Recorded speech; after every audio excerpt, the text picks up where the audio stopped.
This week I want to talk about something riffing on the gorgeous scenes from New York where the state senate has now legalized gay marriage, and you see these couples who've been together for 60 years who can finally get a legal recognition of their relationship. And it made me think a lot about a book I reviewed recently. The American right quite persistently presents homosexuality as something alien to the American experience, an intruder that inexplicably gatecrashed America in 1969 in the form of a rioting drag queen clutching a high heel in her fist as a weapon. The statements of people like Michelle Bachmann, Rick Santorum or Mitt Romney insistently hint that the fag does not belong under the flag. But there's something odd about that. For people who talk incessantly about honouring American history, they've built a historical picture of their country that can only be sustained by scrubbing it clean of a significant part of the population and everything they brought to the party, if not the Tea Party. In his new book, A Queer History of the United States, the cultural critic Michael Bronski runs the film backward through 500 years of American life, showing there were gay and bisexual people in every scene, making and remaking America. They were some of the country's greatest icons, from Emily Dickinson to Calamity Jane, to perhaps even Abraham Lincoln and Eleanor Roosevelt. The rioting drag queens of the Stonewall Inn arrive on page 210 of a 250-page book that argues gay people weren't merely present at every stage, they had a historical mission in America. It was to expose Puritanism, scolding and sexual intolerance. But there's a kind of weird and disagreeable turn in the book where Bronski, having brilliantly set all this out, then suddenly concludes in the final act of this story, gays have en masse abandoned their mission by demanding the most domestic and Puritan goal of all, monogamous marriage. But let's go back a bit. The gay alternative to Puritan America began before the first white settler ever arrived. The day before Christopher Columbus set foot in North America, it was a safer place for gay people than it was ever going to be again for several centuries. The limited but sturdy evidence provided by historians that Bronski draws on suggests homosexuality was treated matter-of-factly among most Native American tribes. In the records of the Lewis and Clark expeditions, Nicholas Biddle observes, quote, "Among the Mamitaris, if a boy shows any symptom of effeminacy or girlish inclinations, he's put among the girls, dressed in their way, brought up with them, and sometimes married to men," end quote. Among the Crow tribe, a horrified white observer wrote, quote, "Men who dressed as women and specialised in women's work were accepted and sometimes honoured. A woman who led men in battle and had 4 wives was a respected chief," end quote. Obviously, we shouldn't romanticize this. One tribe accepted homosexuality by raising young men to be passives, available as sexual resources to the tribe, which sounds pretty much like gang rape to me. But in most places, different sexualities were granted room for expression, much of it consensual. The Europeans, when they arrived, looked on in revulsion, like Jerry Falwell in a powdered wig. In the 1775 diary of Pedro Font, a Franciscan on a trip to what's now California, he warns that, quote, "the sin of sodomy prevails more among the Miami than in any other nation," end quote, and concludes with a cluck, quote, "there will be much to do when the holy faith and the Christian religion are established among them," end quote. There was a lot to do, and it was done with extreme violence. These practices were stamped out by force, which Bronski argues provided a template for how mainstream European culture would treat gay people throughout much of US history. The Europeans who arrived in North America had a ferociously fierce sense of how gender and sexuality should be expressed. They fled Britain because they felt it had become a syphilitic brothel, and they hadn't even seen Milton Keynes on a Saturday night in 2011. Although homosexuality was illegal in Elizabethan England, the culture allowed it to be represented and discussed. Christopher Marlowe could even go around semi-publicly saying that St. John the Baptist was bedfellow to Christ and leaned always in his bosom that he used him as the sinners of Sodom. The Puritans came to America to shun all this and to build instead a pure theocratic homeland. As the research of the historian Jonathan Ned Katz shows, they meant it. Many people were executed for sodomy. Yet, he also uncovers cases that suggest this isn't the whole story. Look at the court records of a man called Nicholas Senshin of Windsor, Connecticut, for example. From the 1640s to 1677, he had a long history of propositioning men for sex, offering to pay men for sex, and sexually assaulting male servants. He was admonished by the town elders in the late 1640s and in the 1660s, but there was a general consensus in the community against legal charges. It looks like they liked him. The prohibition, it seems, wasn't absolute. But then, in 1677, he was finally convicted of attempted sodomy, and he was publicly whipped and had his estate seized. From the start, there were always Americans who dissented from this Puritanism, often in the most blatant way. This is my favourite group. In 1624, a large group of people, led by a man named Thomas Morton, decided to found a town based on very different principles in the area that's now Quincy, near Boston. They called the town Merrymount, which was popular slang at the time for illicit forms of fucking, and built an 80-foot phallic symbol in the town square. They freed any indentured servants who joined them, befriended the local Native American tribe and began to intermarry with them, which obviously suggests many of the members were heterosexuals, sick of Puritan strictures and open to other ways. Now, Merrymount sounds to me as quintessentially American as Salem, and a lot more fun. But the conflict that runs through American history between fundamentalism and freedom mowed down Merrymount.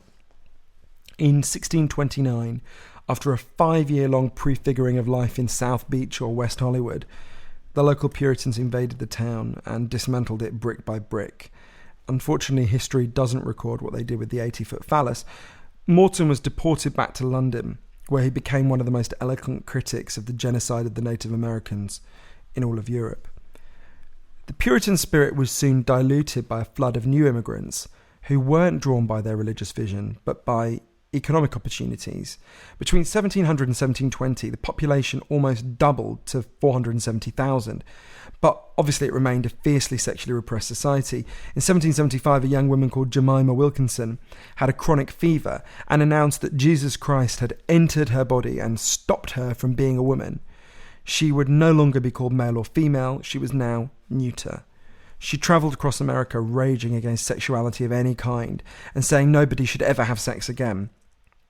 Crowds would gather and cheer her with a mixture of glee and guilt, and a huge cult of anti-sex began to surround her. Some gay people were rebelling in more inventive ways. In 1782, at the age of 22, a woman called Deborah Samson Gannett dressed up as a man and enrolled in the army as Robert Shirtliff. Yep, Shirtliff. She fought bravely in several battles until she was wounded and exposed, but her memoirs became a bestseller, including her titillating accounts of flirting with women and hinting at more. Now, again, there were hints that America at that time was much more open to alternative sexualities than we've been led to believe. She sparked a popular genre that ran all through the American Civil War of tales of disguised women who fought in battle pretending to be men. Some of them were even awarded military pensions. Yet, here's a weird wrinkle.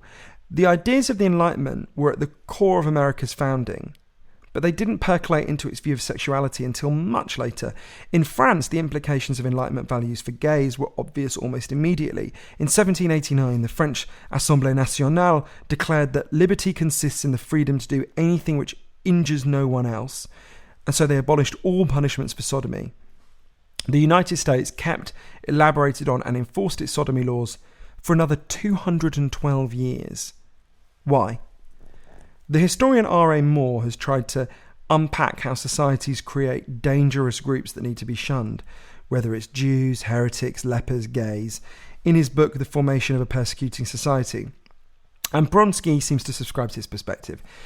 Nothing helps to solidify a group and to make its members feel they belong more than identifying an enemy or someone who has to be expelled from the tribe.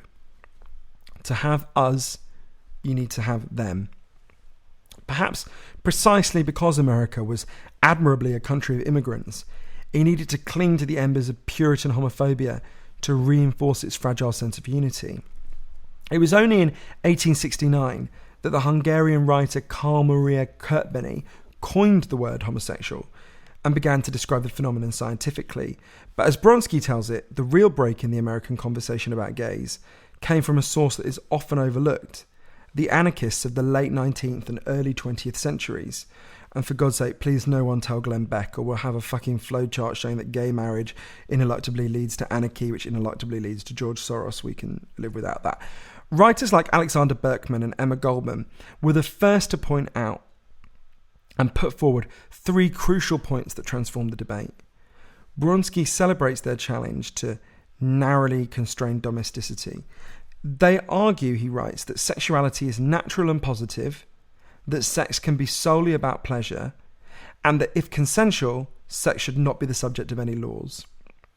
In their suspicion of all rules and all laws, the anarchists were the first to see the nasty codes surrounding sexuality served no positive purpose and only spread misery. Intriguingly, the first open champions of homosexual freedom in America were, it turns out, almost all heterosexual. It's around this time that gay people began crafting their own narratives, albeit awkwardly and painfully, for the first time in the American story. A leading neurologist in 1894 wrote down the words of one of his patients. This is what it said, quote, "The knowledge that I'm so unlike others makes me very miserable. I form no acquaintances out of business, keep mostly to myself, and do not indulge my sexual feelings." Close quote. The scattered and still furtive confessions and reflections of gays as a new century approached ache with this incredible sense of pure isolation. Many of them believed they were the only homosexual in the world, a human dead end. But when gay people began to be able to whisper, they began to find each other. Bronsky pores over the letters pages of magazines like Physique Pictorial, which started in 1951 depicting bodybuilders in tiny posing pouches. The letters there, in that magazine, whisper even louder. One of them said, "I know now I'm not alone in my beliefs," and "You are truly doing a wonderful job in uniting young men from all over the world who share a common interest." A series of historical trends were colliding to make steps towards gay equality possible. For the first time, it was becoming normal for single adults to live alone, apart from their family unit. The apartment, the car, and the city, all of them made anonymity possible, and with anonymity there came the flickers of freedom. Then, in 1960, a small white tablet turbocharged the cause of gay equality. The contraceptive pill separated sex and reproduction for straight people, so that for them, sex became what it had always been for gay people, a joyous and exuberant end in itself. Straight people were no longer so inclined to tut, they were doing it themselves. The gradual expansion and freeing of straight sexuality, its depuritanization, brought with it a greater tolerance for gay sexuality as the two converged. But the most decisive turning point arrived when gay people began to band together to demand to be treated decently. The Mattachine Society was founded in 1950, named after a French Renaissance secret fraternity of unmarried men. But it couldn't agree on its central goal. The battle in that society, which created a deep split in the group within 3 years, runs through gay history from that point on, and eventually breaks apart Bronsky's book. It boils down to this. Is the point of the gay struggle to say we are essentially the same as straight people, or is it to say we're different and glad to be so? My view, ever since reading my friend Andrew Sullivan's masterpiece Virtually Normal when I was a teenager, is that the point of the gay rights struggle is to show that homosexuality is a trivial and meaningless difference. Gay people want what straight people want. I am the same as my straight siblings in all meaningful ways, so I should be treated the same under the law and accorded all the same public rights and public responsibilities. The ultimate goal of the gay rights movement for me is to make homosexuality as uninteresting and as unworthy of comment as left-handedness. That isn't Bronsky's view. As he's made more stridently clear in his previous books, he believes that gay people are essentially different from straight people. Why is his book called A Queer History and not a Gay History? It seems to be because the word queer is more marginal, more edgy, and more challenging to ordinary Americans. Bronsky believes that while the persecution in this 500-year history was bad, the marginality was not. Gay people are marginal not because of persecution, but because they have a historical cause, to challenge, quote, how gender and sexuality are viewed in normative culture, end quote. Their role then for him is to show that monogamy and gender boundaries and ideas like marriage throttle the free libidinal impulses of humanity, So instead of arguing for the right to get married, gay people should have been arguing for the abolition of marriage, the abolition of monogamy, and much more besides. He says, just like you is not what all Americans want. Historically, just like you is the great American lie. He swipes at the movement for gay marriage, and Sullivan in particular, as an elaborate revival of the old social purity movements, with the kicker that this time gays are doing it to themselves. It's easy to forget now, but when Andrew Sullivan first made the case for gay marriage, his events were picketed by gay people who were spitting this argument into his face, depicting him in crosshairs. It seems bizarre now. When Bronsky argues this case, his prose, which is normally really clear, becomes oddly murky and awkward, and he might not agree with every word of my summary, but it's the best I can figure it out. He does finally explicitly say that the gay movement should have fought instead to eliminate marriage, a cause that would have kept gay people marginalised for centuries, if not forever. Of course, some gay people hold revolutionary views against the social structures of marriage and the family, and so do some straight people, but they're pretty small minorities in both groups. If you want to set yourself against these trends in the culture, that's absolutely fine. We could have an interesting intellectual debate about it, but just don't equate it with your homosexuality or claim that it's inherent to it.